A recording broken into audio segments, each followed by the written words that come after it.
Bonjour Juan Pablo Escobar, vous êtes le fils d'une véritable légende du crime, l'un des plus grands criminels du XXe siècle, Pablo Escobar. Vous avez échappé plusieurs fois à la mort. Aujourd'hui, votre père est devenu une véritable légende du crime. Il fait l'objet de séries télévisées, de films. Aujourd'hui, vous apportez votre témoignage.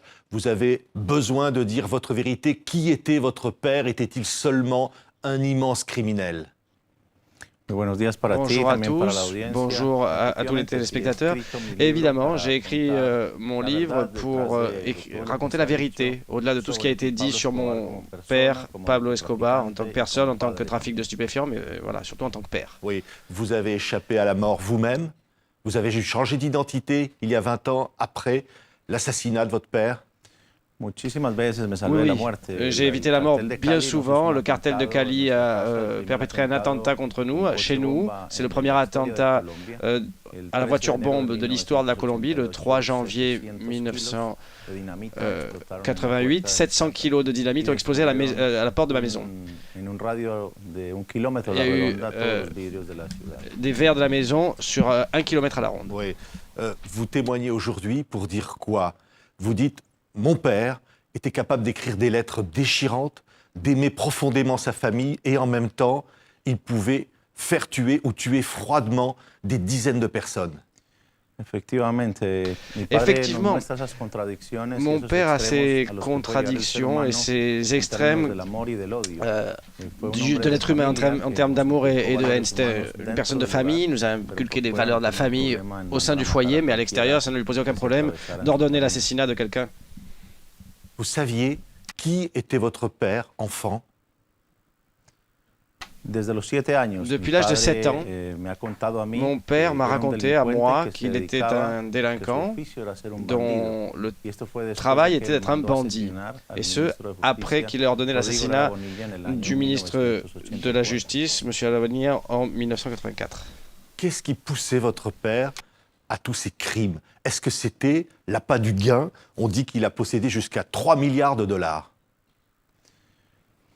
Sur la fortune de mon père, il y a beaucoup de spéculations. Ce fut quelqu'un de très riche, ça ne fait aucun doute. Je lui ai posé la question une fois, combien il avait d'argent, et il m'a dit qu'à un moment donné, il avait arrêté de compter. C'est quelqu'un qui avait beaucoup d'ambitions économiques, politiques, et puis c'est son entrée en politique qui a été finalement sa plus grande erreur. Ça l'a rendu public et ça l'a affronté à l'établissement colombien. Oui, on découvre votre père sous un jour nouveau. On le découvre passionné de courses de voitures. Il fait des championnats Renault financés avec l'argent de la drogue. C'est ça qu'on découvre aussi, qu'il possédait des dizaines de jet skis. Il avait 1700 employés, un zoo à la maison avec des girafes. C'était une vie démesurée. Aucun doute, oui. Dans ce livre, j'ai tout un chapitre que j'ai intitulé « Excentricité » pour raconter aux lecteurs les luxes, les excès auxquels nous avions accès grâce à l'argent des drogues que mon père avait amassé. Oui. Qu'est-ce que c'était que cette vie d'excès? Vous dites des feux d'artifice permanents. Oui, mon père et même ma mère. Par exemple, on fait venir par avion privé de Suisse des chocolats pour ma première communion. Les fleurs aussi arrivaient en avion privé, toutes les semaines chez nous.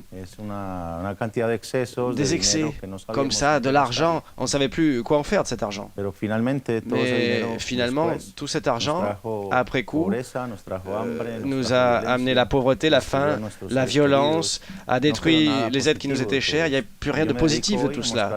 Et aujourd'hui, j'essaie de montrer aux jeunes du monde que la vie de Pablo Escobar n'est pas digne à être imitée. Oui, vous avez d'ailleurs fait un documentaire récompensé dans le monde entier qui s'intitulait « Les péchés de mon père ».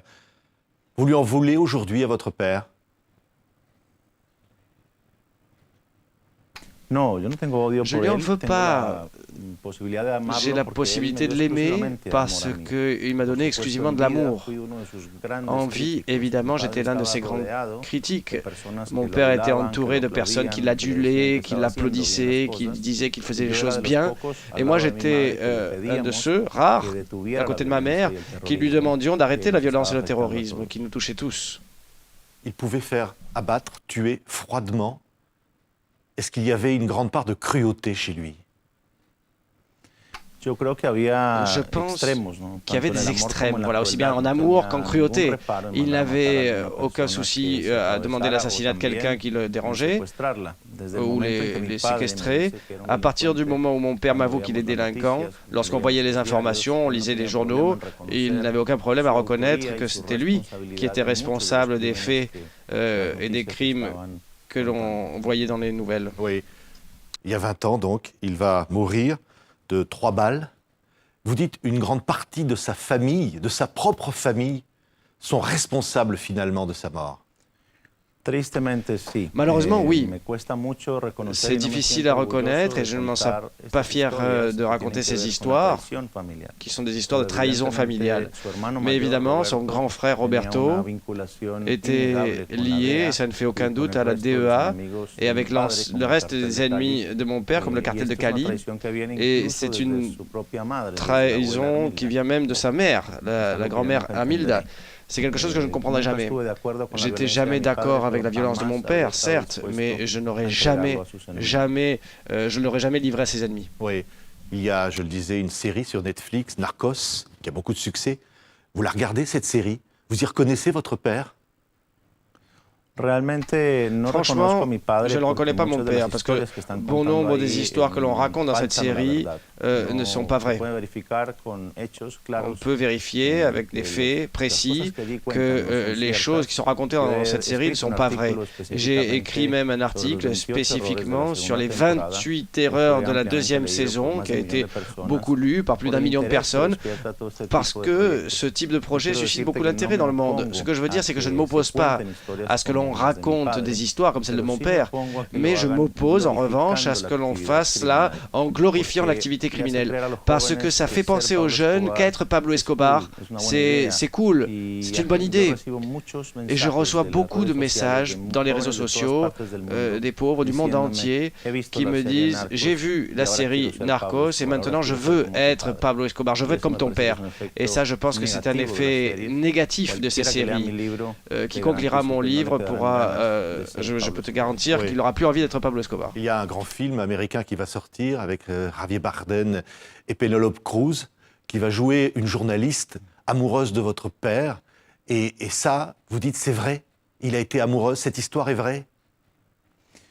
Mon père a eu beaucoup de maîtresses. Ce n'était pas la seule, ni la plus importante, évidemment.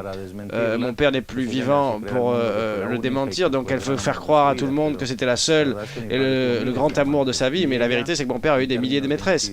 Et elle, en termes d'infidélité, elle gagnait. Hein. Elle était maîtresse de lui, mais aussi la maîtresse des chefs du cartel de Cali. Donc sa crédibilité, disons, est douteuse. Et puis en plus, je crois que l'intention politique dans son livre est claire. Oui. Le livre sur lequel se fonde ce film. On va dire que vous avez repris votre nom d'origine, Juan Pablo Escobar, que vous aviez dû abandonner, puisqu'après la mort de votre père, vous avez vécu reclus, vous avez dû vous cacher, vous avez été, vous l'avez dit, menacé, et plusieurs fois à la cible de tentatives d'assassinat. Quelle a été votre vie? Et quelle est votre vie encore aujourd'hui? Ma vie, à l'époque, valait 4 millions de dollars. C'est ce qu'étaient disposés à payer les ennemis de mon père pour me tuer. Et à 16 ans, j'ai dû aller me réunir avec le cartel de Cali où ils me garantissaient qu'ils allaient me tuer. J'y ai assisté parce que je ne voulais pas continuer de fuir des péchés de mon père, des crimes de mon père. Et finalement, les chefs du cartel de Cali m'ont laissé en vie. Ils m'ont dit, on va te laisser vivre, mais on va te condamner à la pauvreté. Et ils nous ont enlevé tout notre argent et toutes les propriétés dont nous avions hérité, que nous avions hérité de mon père. Et j'ai pu me réinventer comme personne, commencer de rien. Je suis architecte et architecte industriel et je suis juste un professionnel qui travaille.